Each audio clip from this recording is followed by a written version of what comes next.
Non, j'ai pas de preuves, j'affirme rien. Hein. J'ai dit, j'ai le droit de penser. Mais vous pensez quoi? Est-ce qu'on va me faire un procès si je dis ce que je pense? Je peux pas vous l'assurer que ce soit non. Mais qu'est-ce qui vous amène à dire que ces présidents-là peuvent avoir tombé dans les mêmes drogues? Pour parler de notre président actuel, je trouve que bon, il a des mimiques un peu douteuses. Le fait de toujours se gratouiller le nez, vous savez, en Hollande, quand j'allais dans les discothèques, quand je suis arrivé en Hollande en 72, je voyais les gens sortir des toilettes, ils faisaient comme ça.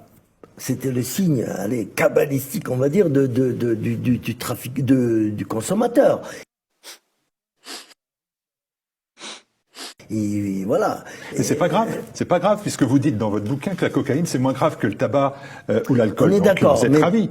On est d'accord, mais je veux dire aussi qu'il n'y a pas que ces signes-là. Il y a les yeux, le regard. Bon, j'ai trouvé personnellement, après j'affirme que Macron il avait un drôle de regard ces derniers temps. Hein.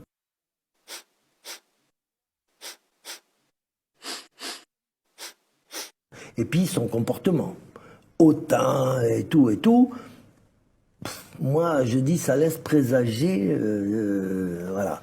Quand je vous dis ça, quand même. Choses qui vont pas là. Quand je vous dis ça. Absolument. Alors, je dis quand même qu'on est la troisième puissance nucléaire du monde. Avoir un président cocaïnomane, c'est quand même dangereux. Parce que le président est forcément imprévisible. Quand on prend... Alors la cocaïne, ça crée un dédoublement de la personnalité. Quand on s'appelle Chirac et qu'on prend de la cocaïne, on n'est plus Chirac. On est quelqu'un d'autre.